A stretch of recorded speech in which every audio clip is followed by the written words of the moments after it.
Où cette folie va-t-elle s'arrêter? Cette fraternité est une lumière éthique qui guide de façon assurée. Église et bioéthique, une série proposée par la Conférence des évêques de France.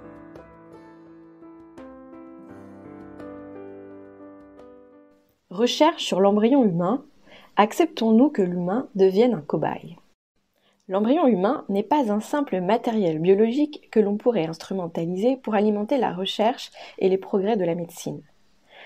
Il n'a pas besoin de projet parental pour exister à part entière et être respecté comme une personne.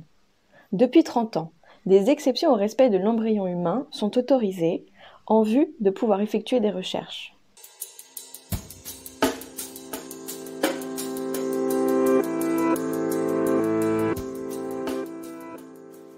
La vie commence dès sa conception.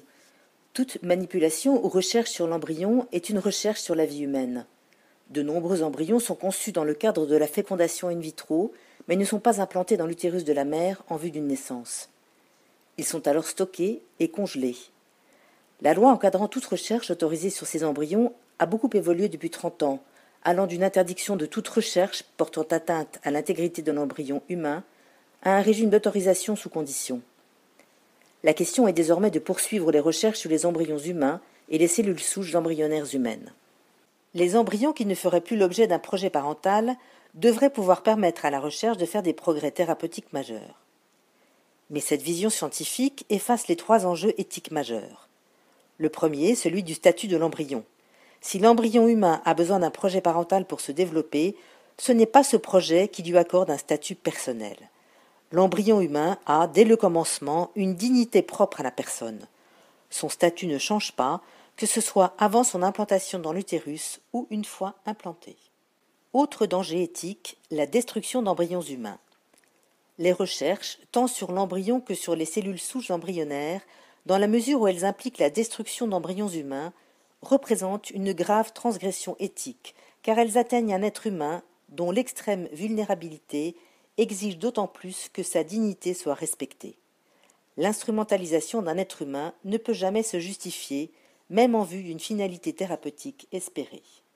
Enfin, la révision de la loi bioéthique en cours prévoit de franchir 3 nouvelles étapes dans la manipulation de l'embryon.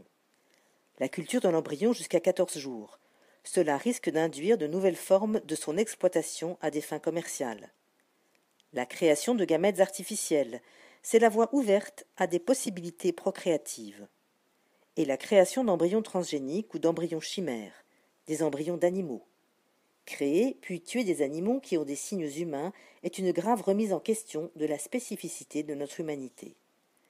Or, il existe une option éthique, celle des méthodes alternatives. Les recherches sur cellules souches adultes ou issues du cordon ombilical ne se heurtent à aucune objection éthique majeure. Ce sont ces méthodes qu'il faut encourager pour favoriser une thérapie cellulaire qui bénéficie à tous.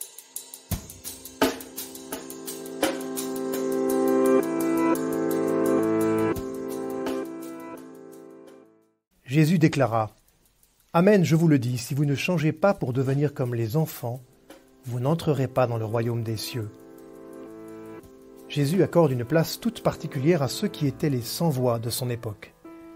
La dignité d'une société se reconnaît aux soins et à l'attention qu'elle accorde aux plus faibles et aux plus fragiles. Toute vie est un don de Dieu.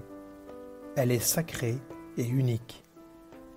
L'Évangile nous invite à tenir notre place de créature sous le regard du Créateur et à ne pas s'ériger en maître de ceux qui nous sont confiés pour que nous veillions sur eux et les protégions.